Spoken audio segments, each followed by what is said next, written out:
everyone, so welcome to this makeup date. Sorry if I'm speaking a little bit quiet because my kids are sleeping and I'm trying to film this, so we'll see how it goes. Basically, I'm going to be doing this a little bit scatterbrained.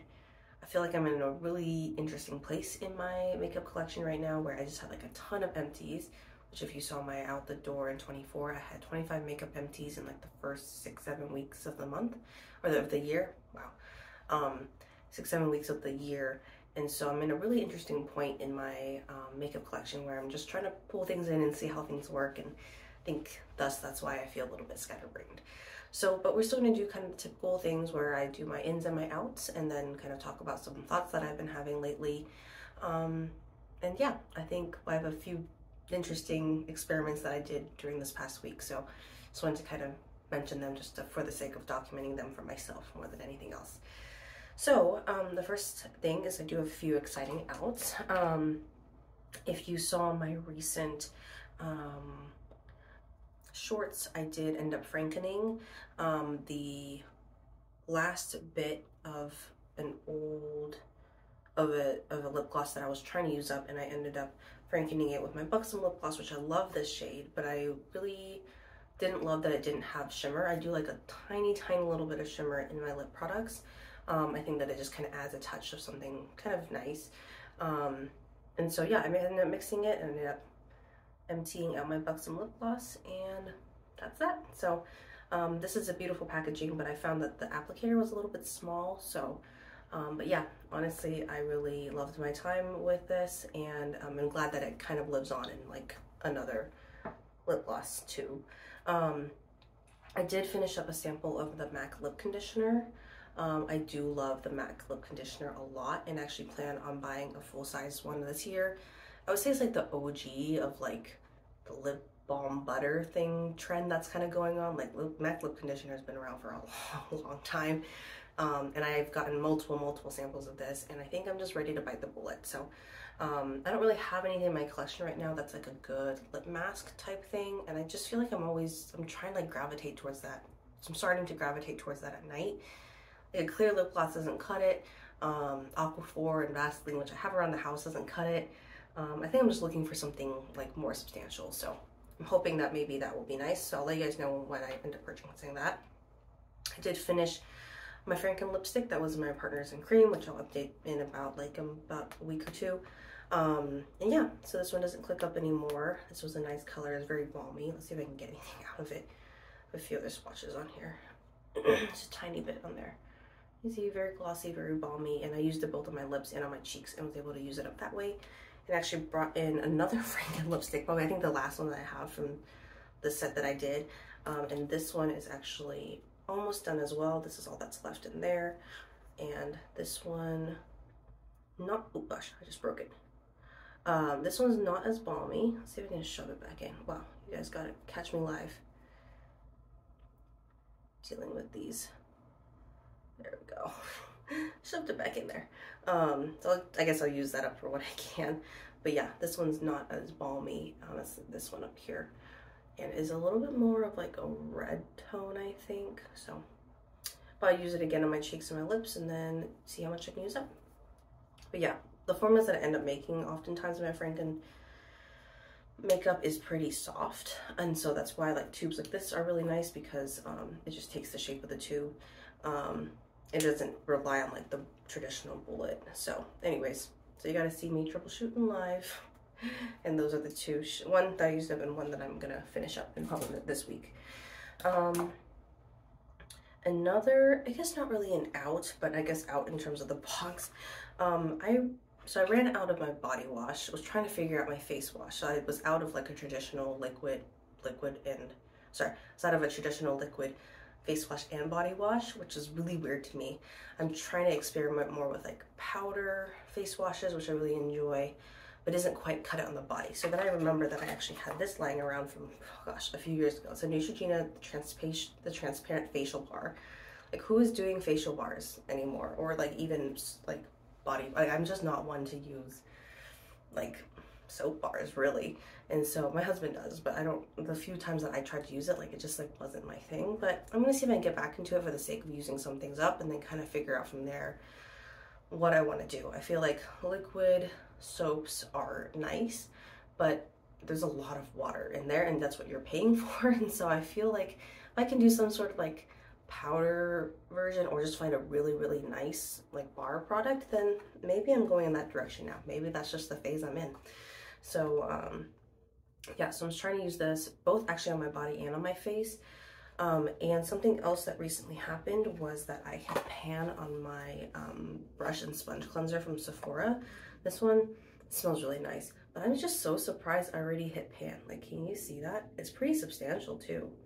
And so yeah, and then I started doing some like Googling and stuff, and it said, you know, just even your basic facial bar and or like soap bar can also do the trick. So I might end up seeing if this one fits in here to clean my brushes and sponges, or if I use a different type. I don't know. It'll be a season of experimentation around my cleansers. But yeah, but I was surprised how fast this went. I don't know if it's just because I began to like really use up sponges this year, like in a very dedicated way. And I'm actually just about, I think, ready to roll out my latest sponge. It was already broken from when my toddler was playing with it, if you can see that. And so I think that just like makes it harder to like wash and things like that. So I might end up pulling in, I think I'll be pulling in my Sephora sponge, the Sculptor. I don't even know if they like carry this anymore, but this is one that I got on sale. So so I'll probably pull that one in and see how I like that one. But I'm like not really set on, I'm like not super picky about my makeup sponges. I think that's just like my method of applying my everyday makeup right now that I really enjoy. So we'll see how that shape does for me. I have a pack of 6 I have to work on later anyways. Another nearly empty is my Laneige, finally, my Laneige Cica sleeping mask. A friend gifted this to me a few years ago, and I actually even brought it across the country when I moved. I have like other stuff in here right now, more like body products, but I just took a little bit left and ended up decanting it into this La Mer little sample jar, and this is all I have left. And granted, I'm honestly using the last bit of it on my body because I feel like I always seem to find myself with a breakout like sometime after I use it, like just one pimple here or there. It doesn't happen every time, so I can't necessarily attribute it to this, but I feel like it's happened often enough where I'm like, I've used up most of it on my face. I think I can swing it on my body and just call it done. So probably add this to my Project Lip Lab and be able to count that towards my fun there. I think those are, oh, and then the last big outs that have been happening is I'm doing a declutter, which I don't often do. I try really, really hard to use up my products and find ways of using them, even if I like, when I first look at them, I'm like, I have no idea what to do with you. You're too light. I don't like this consistency, whatever. I still try my best to like figure it out, but I have a few products where I'm looking at them and I'm just like, I don't really know what to do with you or get to you in the next 3 months. So given you don't have much value to me and probably won't in the near future, we're just gonna move you out and move on. So a few things here would be some e.l.f. serum samples that I got. I actually used up a few of these already and I didn't love my experience with them, so I'm just gonna pass them on. Someone on my Buy Nothing already snatched it up. It was so fast. The Tatcha Indigo Overnight Repair. I have a feeling this is similar to the sleeping mask, so if it's gonna be, I was thinking if it's a similar consistency, like it's probably, I'll probably end up using it on my body anyways. Plus I'm such like a packaging hoardy, or like packaging, I am a hoarder of it, so like even like the La Mer one and like other things, I just have like a certain aesthetic I'm going for, and I think the packaging in this is not something I would keep, so I'm gonna pass this on anyways. And then I got this like a pigment glitter thing, and I honestly will not use this, so going in there. A few eyeliners. I have this NARS one, which is super nice, but honestly I will not find myself using it. I opened it to kind of look at it, maybe swatched it once, but other than that, it's pretty much unused, so that's going in there. Unopened Sephora liquid liner. I already have one that's open and I'm like playing with it, but will not use on a regular basis. And then here's just some samples. An RMS highlighter, some sunscreen, BB cream, primer. I'm like starting to dip into more of my primers, but I think I'm just gonna pass this sachet on. It's not gonna be worth much to me. And then I'm also passing on my MAC, which I'm kind of sad to do. It's the MAC eyeshadow in Carbon, which is their black. And I'm just not a black user. I think I just kind of, I think it was like a 100-point perk, and I just kind of had like high hopes for figuring it out, but I really won't. So yeah, I'm just gonna pass that on. And the big one here is the Laura Geller blush, which these are beautiful. If you have never seen one before, they are baked. So it's a little messy, but I was trying to clean it. But yeah, they're like super beautifully marbled, and just when I swirl these together, it's kind of like an icy bright pink, and that's just not my shade. I have another one that I'm actually trying to figure out how to use. I got them together, and it's just like a lot of blush to work through. I'm gonna try to close this bag that I'm gonna pass on tomorrow. So I also got this shade. So that one is in Peach Delight. This one's in Blush and Brighten Mimosa.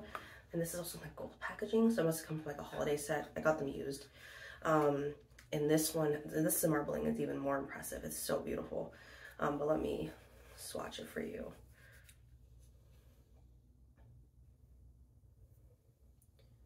Oh, you can barely tell. But I think this one is a lot more muted. It's not as like shimmery, bright, icy. So I think this will be something that I'm gonna try to work with. So yeah. I don't know how similar this is to my favorite, or my go-to Warm Soul, which I haven't really been actively using, but I featured this recently in something that I was trying to dupe, or not dupe, but like found a few dupes for. I'm just looking at it. I think Warm Soul is peachier. This one's a little bit cooler pink, which I think that's what I'm trying to gravitate towards anyway, so that's good. So yeah, so I'll keep this one, pass on the other one, and let that one go. And I can imagine myself working on the Mimosa one probably within the next 3 months, or at least like trying to figure it out. And then, but the other one I just like cannot see myself even enjoying, even if I did try to bring it in. So yeah, that's kind of the ins and outs right now. A few other things that have been happening in my daily kind of makeup routine is I've been really enjoying doing like blush and bronzer cocktails. I've been basically trying to use up like a really too bright concealer, so I use that as a base, and then I mix in like a powder contour and a powder that's technically a pink eyeshadow, and just like mix and match, and lipsticks in here and whatever.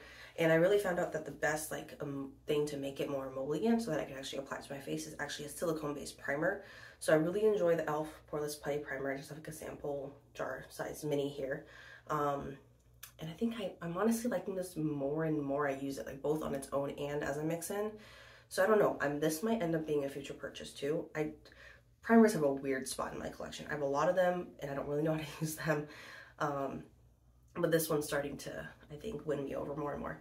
I also have a sample of the Sephora Smooth and Blur. This one reminds me a lot of like the Makeup Forever one actually. And so I haven't used this a ton though. I just opened it today, but first glance, that's what it was. And like the way it makes, it's also really, really nice for my little makeup cocktails. So that's that. Let me see if there's anything else here that I want to talk about. I have a little list of stuff to talk through. Oh, I recently had a Sephora swatching spree. I talked about the lip gloss that I had mixed together. That's this one here. It's like a mauvey pinky. It has a tiny hint of shimmer. I don't think you can really even tell. It's sitting sideways in my drawer, so that's why it's like all funky. But yeah, it's a beautiful, beautiful shade. Let me swatch it for you in a spot that doesn't have a ton of product. So right there on the edge of my hand, really, really beautiful. But I think when I described this to a Sephora store associate, we were just like, I literally had 2 store associates like go around the store trying to figure out something that was similar. And there wasn't really anything that was like exactly a dupe on the market, like to my Franken lip gloss. This probably has like 6 different lip glosses in it. But yeah, that was kind of an interesting experience to have, like these like Sephora employees just like follow me around the store. I was following them around the store, trying to figure out to see if there was anything kind of similar. It just seemed like there's a lot of formulas right now that are glossy but not shimmery. If it's shimmery, it starts getting frosty. Sometimes it's too pink, sometimes it's too mauve. So I mean, like, Franken lip glosses are always the way to go. So this might end up being something as boring of a shade as it is. It really is like My Lips But Better, and I'm wearing other stuff right now. But as much as it's My Lips But Better, this might have to be something I bring to Lip Lab and have them dupe for me. So yeah, it's nice to know that I have something special in my collection, but unfortunately it's challenging to, you know, if I end up using that one all the way up, like can't really go out and buy another option right now, which is fine. I think like that's part of the Frankening experience for me, is like, wow, this is something that's different and it's for me, and it's always a little bit bittersweet when you use it up. So I'm in no rush to use this up right now. I am actually working on the Tarte Maracuja Juicy Lip in Honeysuckle. This actually has very little product. If you know me, I look at the amount of products of glosses and stuff all the time. The largest lip gloss I've ever used up was 9 milliliters. This one, which I'm calling like standard, is about 3.8 milliliters. This one's only 2.7 grams, which is like, I think almost the equivalent of milliliters. But granted, like, this mechanism too does leave a lot inside of the tube. It's like a click up, it comes out the top, and I think it slowly pushes up the product. And just the pictures I've seen of empty ones is like, it's like there's still like half of the top left by the time they're calling it done. So, but yeah, I do enjoy the color. I don't love the scent. It has like a weird like coconutty scent. But I'm starting to like the color more and more, and so it's interesting. I mean, it's kind of like a brownie red, and they've compared it to the Clinique Black Honey, which like went super viral. And that one for me was like kind of patchy and like hard to build up to a color that I really enjoyed consistently. This one I do enjoy the color consistently, even if I build it up a little bit, just because it's so sheer. If I swatch it, I'll swatch it on my arm. Yeah, like that's, and then as you like blend it out, it like blends out to nearly nothing. And so yeah, I think I like the shade, but I think I would need to find something. If I don't like the mechanism on this, I don't think I'll repurchase it because of that. But I think like this type of tone and color, I'm starting to gravitate towards a little bit more. So just something for me to think about. Again, I don't like the scent, so that usually is like nail in the coffin for me. If I don't like the scent, I'm not gonna pick it up again, because the scent, I think, for me drives a lot of my experience with the product. And then the last interesting experiment I did, and which I didn't really post about on my YouTube channel, but I did on my Instagram, which, oh, I'm starting to be on my Instagram again. I just went like back on it. It's been a whole different experience, and so I'll link that below if you want to follow me. My account is called Jamie's Beauty Bin. Yeah, it's just like pictures of what I'm doing with my makeup. But basically on there, I had posted about the different sizes of mascara stoppers. I know I talked about in the last video that I've been really enjoying this Estee Lauder little black primer. And that's because the stopper size is really, like, the hole is really, really tiny compared to like traditional mascaras.